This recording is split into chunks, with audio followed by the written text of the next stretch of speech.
Hello friends, எல்லோரும் எப்படி இருக்கீங்க? ஹோப் எல்லோரும் நல்லா இருப்பீங்கன்னு நினைக்கிறேன். 60 days of Christmas weight loss சேலஞ்சில் இன்றைக்கி டே 27ஓட டயட் மீல் பிளான் தான் நம்ம பார்க்க போகிறோம். கூடவே இன்றைக்கி என்னோட டே எப்படி போச்சு அப்படிங்கிறதையும் ஒரு விலாகாக வந்து உங்கள் கூட ஷேர் பண்ணியிருக்கேன். ஊருக்கு வந்ததுலேருந்தே கொஞ்சம் ஹாப்பியாகவும் அப்படி வீடியோ எடுக்கிறதா இருக்கட்டும், ரொம்ப டைம் கிடைக்கிறது மாதிரி இருக்குது. அண்ட் அது மட்டும் இல்லை, எந்த டென்ஷனும் இல்லாமல் ரொம்ப ரிலாக்ஸாக வீடியோ எடுத்து எடிட் பண்ணி உங்கள் கூட எல்லாம் ஷேர் பண்ணுற ஒரு ஃபீல் இருக்குது. பட் பேக் டு துபாய் போனோன்னா மறுபடியும் ஒர்க்கு அப்படியும் பார்த்து யூடியூப்பும் எடுக்கணும் அப்படின்னு சொல்லும்போது ஏதோ ஒரு பெரிய ஸ்ட்ரெஸ் மாதிரி இருக்கும். பட் அதெல்லாம் இப்போ கொஞ்சம் குறைஞ்சி ரொம்ப ஃப்ரீயாக இருக்கேன். அண்ட் அதுதான் கொஞ்சம் ஹாப்பியாக இருக்கேன். நிறைய பேர் கேட்குறீங்க, உங்கள் முகத்தில் வந்து ரொம்ப ஹாப்பி தெரியுது, ஊருக்கு வந்த ஹாப்பினஸ், ஃபேமிலியோட ஜாயிண்டான ஹாப்பினஸ் அப்படின்னு. எஸ், அஃப்கோர்ஸ் கண்டிப்பாக அது இருக்கும். அண்ட் அதையும் தாண்டி நம்ம துபாயில் இருக்கும்போது பல டென்ஷன்ஸ் இருக்கும். ஒர்க்காக இருக்கட்டும், வாட் எவர் இட் இஸ், எதெல்லாமும் இருக்கும். ஆனால் வந்து ஊருக்கு வரும்போது அது ஒன்றுமே இருக்காது. நல்ல ஜாலி மோட் மட்டும்தான் இருக்கும். குழந்தையோட டைம் ஸ்பெண்ட் பண்ணலாம், ஃபேமிலியோட டைம் ஸ்பெண்ட் பண்ணுறோம். அதையும் தாண்டி நமக்கு பிடிச்சது மாதிரி ஃபுட் சாப்பிட்டுட்டு இருக்கோம். ஓகே, டயட் ஃபுட்டாக இருந்தாலுமே இப்போது துபாயில் வந்து இந்தியாவில் இருக்கிற மாதிரி ஃபுட் கிடைச்சாலும் துபாயில் டேஸ்ட் எல்லாம் ரொம்ப டிஃப்ரெண்ட்டாக தான் இருக்கும். அதை வந்து ஆத்தென்டிக்காக நல்ல டேஸ்ட்டோட இங்கே ஊருக்கு வந்து சாப்பிடும்போது அது வேறு மாதிரியான ஒரு ஃபீல் தான். இப்படி பல விஷயங்களோட அவுட்லுக் தான் என் ஃபேஸில் தெரிகிற க்ளோவாக இருக்கட்டும், ஹாப்பினஸ்ஸாக இருக்கட்டும், எல்லாமே. இன்றைக்கும் மார்னிங் எந்திரிச்சதும் குழந்தைக்கு தான் ஃபஸ்ட்டு பால் காய்க்கணும்னு பாலை வந்து பாத்திரத்தில் எடுத்து ஊற்றுனதுமே ஒரு மாதிரி ஒரு ஸ்மெல் வந்துச்சு. அது கெட்டு போயிட்டுன்னு நினைக்கிறேன். பிறகு அதை வந்து கீழே ஊற்றிட்டு ஃபஸ்ட்டு வந்து அப்போ நல்லா வாஷ் பண்ணி ஃபஸ்ட்டு எனக்கு வந்து மார்னிங் க்ரீன் டீ போட்டுட்டு அப்புறமா குழந்தைக்கு பால் காய்க்கலாம். ஏன்னா பால் வேறு ஃப்ரிட்ஜில் இல்லை. ஸோ ஹஸ்பண்ட் கிட்ட வேறு வாங்கிட்டு வர சொல்லிட்டு தான் காய்க்கணும். ஸோ அந்த கேப்பில் அவர்கிட்ட சொல்லிவிட்டு எனக்கு குடிக்கிறதுக்கு மார்னிங் அந்த க்ரீன் டீ வச்சுட்டு இன்னொரு பக்கம் குழந்தையோட பாட்டிலை வந்து ஸ்டெர்லைஸ் பண்ணுறதுக்காக அந்த ஸ்ட்ரீமரில் வந்து வச்சுட்டேன். இது வந்து இவரை ஹாஸ்பிட்டலில் நான் டெலிவர் பண்ணும்போதே அங்கேருந்தே நான் வாங்கிட்டு வந்தது தான். இதில் வந்து 6 பாட்டில்ஸ் வரைக்கும் வைக்கலாம். நமக்கான அவ்வளோ தேவைப்படாது. 1-2 பாட்டில்ஸ் வைக்கிற மாதிரி தான் இருக்கும். இவர் ரொம்ப சின்ன குழந்தையாக இருக்கும்போது 2-3 பாட்டில்ஸ் மாற்றி மாற்றி யூஸ் பண்ணிகிட்டு இருந்தேன். அப்போ ரொம்ப யூஸ்ஃபுல்லாக இருந்துச்சு. பட் இப்போ வந்து ரொம்ப கம்மி தான். நான் பாட்டில் ஸ்ட்ரீம் பண்ணுறதுக்காகன்னு மட்டும் இல்லாமல் ஃபுட் ஏதாச்சும் ஹீட் பண்ணணுன்னா கூட நான் யூஸ் பண்ணிகிட்ருக்கேன். அண்ட் அந்த டைமில் ஹஸ்பண்டும் வந்து எல்லாம் வாங்கிட்டு வந்துட்டாங்க. பால், அப்புறம் சின்ன வெங்காயம், பெரிய வெங்காயம் அண்ட் ஒரு கட்டு கீரை கூட வாங்கிட்டு வந்தாங்க. பட் கீரை நான் நாளைக்கு தான் வந்து குக் பண்ண போகிறேன். ஸோ இன்றைக்கி எடுத்து அப்படியே ஃப்ரிட்ஜில் வச்சுட்டு வெங்காயம் எல்லாம் அந்தந்த பிளேஸில் வச்சுட்டு வாங்கிட்டு வந்த பாலில் அவருக்கு எவ்வளோ மார்னிங்க்கு தேவையோ அதை மட்டும் எடுத்து காய்க்க போகிறேன். அண்டு இதுக்கு முன்னாடி போட்ட வீடியோலையே இவருக்கு பால் வந்து எப்படி காய்ச்சி கொடுக்குறேன் அப்படின்னு சொல்லியிருந்தேன். பாலை வந்து லோ ஃப்ளேமில் வச்சு காய்ச்சிட்டு இஞ்சி வந்து நல்லா வந்து தள்ளி கொஞ்சமாக போட்டுட்டு அண்டு நாட்டு சர்க்கரை போட்டு நல்லா வந்து கொதிக்க வச்சுப்பேன். இதெல்லாம் போட்டு லோ ஃப்ளேமில் வச்சு ரொம்ப நேரம் காய வச்சுட்டு எடுத்து ஆற வச்சு நம்ம ஃபீடிங் பாட்டிலில் விட்டு கொடுத்தோம் அப்படின்னா குடிப்பார். எங்கள் அம்மா கொடுத்துட்டு இருக்கும்போது டம்ளரில் கூட குடிச்சிட்டு இருக்காரு. பட் எங்கிட்ட டம்ளரில் குடிக்க மாட்டேங்கிறாரு. எனக்கு எப்படியாவது அவர் பால் குடிக்கணும். அதனால் சரி ஃபீடிங் பாட்டிலில் கொடுத்து அப்படியே குடிக்க வச்சுருவோம் அப்படின்னு தான் நான் வந்து அதை அப்படியே ஃபாலோ பண்ணிகிட்ருக்கேன்.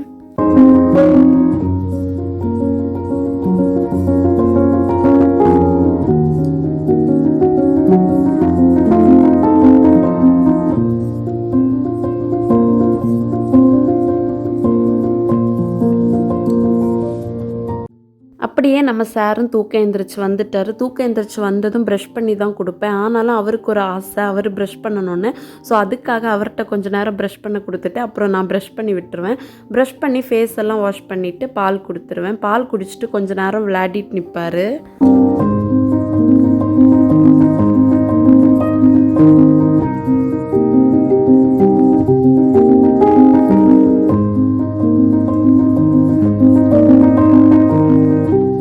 கொஞ்ச நேரம் விளையாடி முடிச்சதுக்கப்புறமா அவர் அங்கன்வாடி அனுப்பி வச்சுருவேன். ஸோ அந்த ஸ்கூல் போகிறதுக்காக ஃப்ரெஷ்அப் பண்ணிகிட்ருக்கேன்.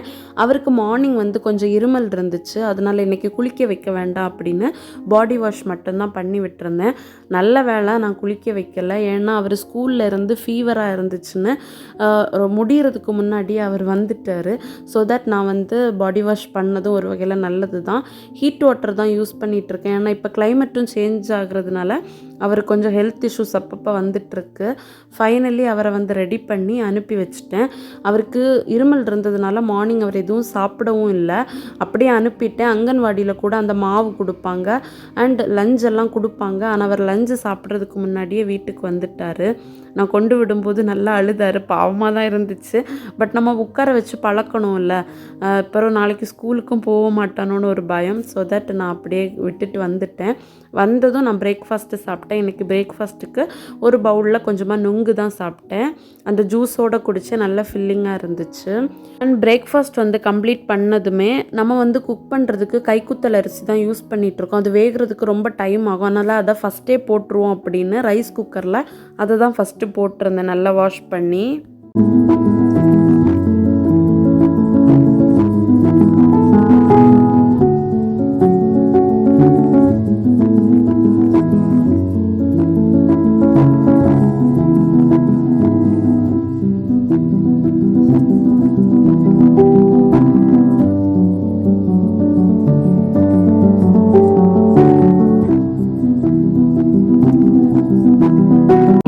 சாப்பாடு கூட சாப்பிட்றதுக்கு ப்ரான் தோரன் தான் பண்ண போகிறேன். ஸோ ப்ரான் தோரன் பார்த்திங்கன்னா நல்ல டேஸ்ட்டாக இருக்கும். கண்டிப்பாக இதை வந்து ட்ரை பண்ணுங்கள். சாப்பாடு கூட குழம்பு அப்படி எதுவுமே தேவையில்லை, இந்த தோரன் மட்டுமே போதும். பட் நான் வந்து தோரனும் அது கூடவே ஒரு எக்கும் வந்து ஆம்லேட் போட போகிறேன். இது பண்ணுறதுக்கு சின்ன வெங்காயம் நிறைய எடுத்துக்கோங்க. சின்ன வெங்காயம் போட்டால் தான் நல்ல டேஸ்ட்டாக இருக்கும். பட் நான் கொஞ்சம் சின்ன வெங்காயமும் ஒரு பெரிய வெங்காயமும் போட்டிருக்கேன். பெரிய வெங்காயம் வந்து ரொம்ப குட்டி குட்டியாக கட் பண்ணி போட்டிருக்கேன். அண்ட் கொஞ்சம் நிறைய சின்ன வெங்காயம் இந்த மாதிரி தான் நான் ஆட் பண்ணியிருக்கேன். ஸோ இப்படி நம்ம ஆட் பண்ணும்போது அந்த ப்ரான் தோரனோட குவான்டிட்டி கொஞ்சம் நிறைய கிடைக்கும். அதனால் ஸோ அதுக்கு வெங்காயம் எல்லாம் கட் பண்ணிவிட்டு ஸ்டவ்வில் வந்து இது குக் பண்ணுறதுக்காக பேன் வச்சு பேன் நல்லா ஹீட் ஆனதுக்கப்புறமா ஆயில் விட்டுட்டு ஆயிலும் வந்து நல்லா ஹீட் ஆனதுக்கப்புறம் ஃபஸ்ட்டு வந்து கடுகு கருவேப்பிலை போட்டு அதை நல்லா தாளிச்சுக்கலாம்.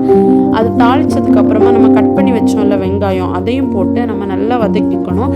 வெங்காயம் வந்து நல்லா பொன்னிறமாக வதங்குறது வரைக்கும் வதக்கிட்டே இருக்குங்க.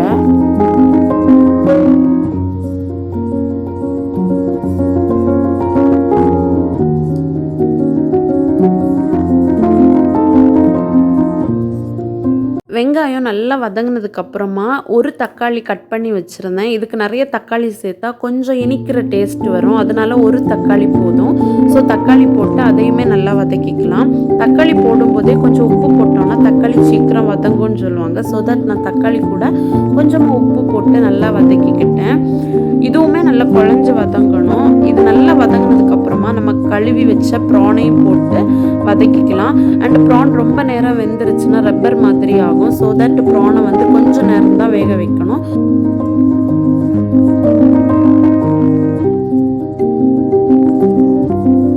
ப்ரான் கொஞ்ச நேரத்தில் வெந்ததுக்கு அப்புறமா நான் தேங்காவை வந்து கொரப்பாக அரைச்சி வச்சுருக்கேன். அந்த இதை வந்து இது கூட ஆட் பண்ண போகிறேன். நான் இதுலேயே எல்லாமே ஆட் பண்ணியிருக்கேன். ஜீரகம், 2 சின்ன வெங்காயம், ஒரு பல்லு பூண்டு, அப்புறம் மிளகுத்தூள், உப்பு, மஞ்சள் தூள் இவ்வளோ ஆட் பண்ணி நல்லா பல்ஸ் மோடில் அரைச்சி எடுத்திருக்கேன். அதை இது கூட ஆட் பண்ணிவிட்டு நல்லா கிண்டி விட்டுடலாம். ஆனால் இதில் வந்து நீங்கள் தண்ணி எதுவும் ஆட் பண்ணணும்னு அவசியமே இல்லை. ஏன்னா ப்ரானில் இருந்தே தண்ணி நிறைய விடும். அதுவே போதுமாக இருக்கும் இந்த ரெசிபிக்கு. அண்ட் ஆல்சோ தோரன் அப்படிங்கிறப்போ நல்லா உதிரியாக தண்ணி மாதிரி இல்லாமல் வந்தால் தான் நல்லா டேஸ்ட்டாகவும் இருக்கும். ஸோ தண்ணியே ஆட் பண்ணாதீங்க. ஸோ இப்போ நம்ம ஆட் பண்ண அந்த கோகோனட்டோடு சேர்ந்து அந்த மசாலாவோட பச்சை வாசனை எல்லாம் மாறினதுக்கப்புறமா அதை வந்து நல்லா குக் பண்ணி இறக்கிடலாம் நம்ம. அப்போ ப்ரான் வந்து சூப்பராக ரெடி ஆகும்.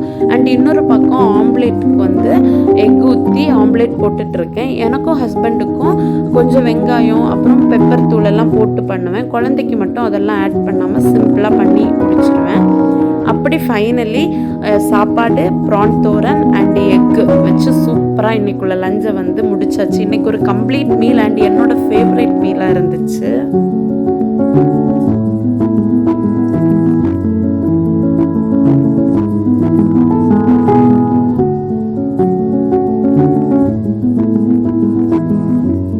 எல்லாரும் சாப்பிட்டதுக்கப்புறமா நான் ஜக்கு கூட கொஞ்ச நேரம் டைம் ஸ்பெண்ட் பண்ணிவிட்டு நம்ம அப்போ வரைக்கும் குக் பண்ண எல்லா பாத்திரமும் கழுவி வச்சிட்டோம் அப்படின்னா அந்த வேலை முடிஞ்சிடும். அண்ட் டின்னர் பண்ணுற டைம் அடுத்து கிச்சனுக்கு வந்தால் போதும் அப்படின்னு கழுவுறதுக்காக கிச்சன் போய் கழுவிட்டு இருக்கேன்.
கிச்சன் எல்லாம் சூப்பராக க்ளீன் பண்ணியாச்சு. நேற்றுக்கு கமெண்ட் பாக்ஸில் ஒரு சிஸ்டர் உங்கள் கிச்சன் வந்து நல்லா நீட்டாக க்ளீனாக வச்சுருக்கீங்கன்னு சொல்லியிருந்தீங்க. Thank you so much.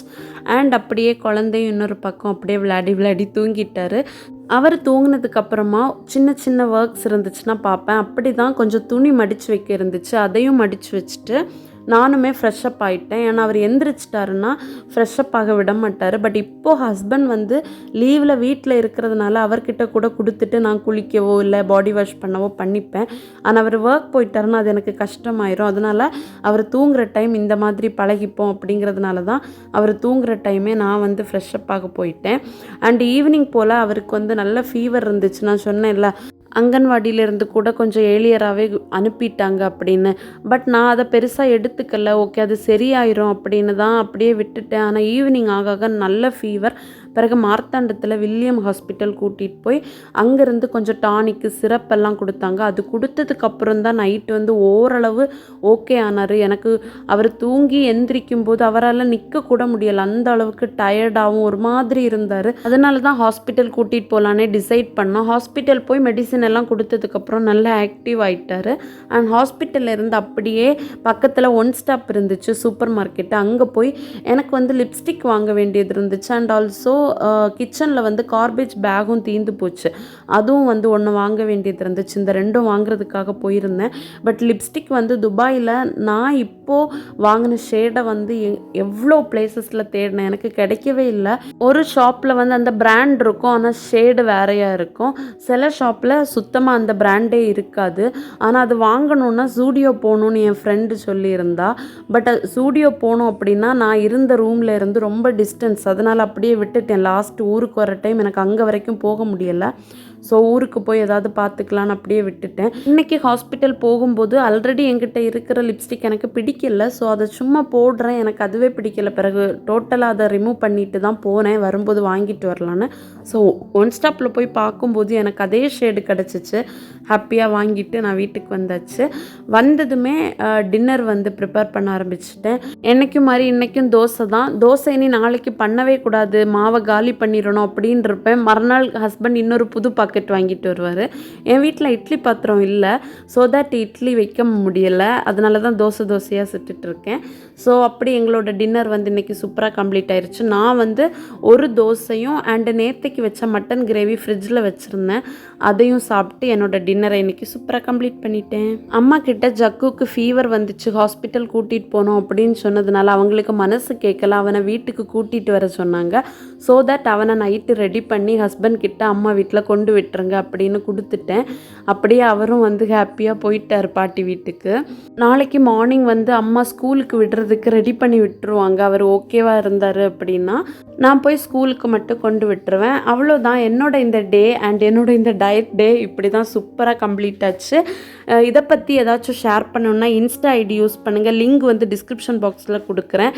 அண்ட் நாளைக்கு இன்னொரு வீடியோட உங்கள் எல்லாரையும் மீட் பண்ணுறேன். டில் தென் டேக் கேர், பை.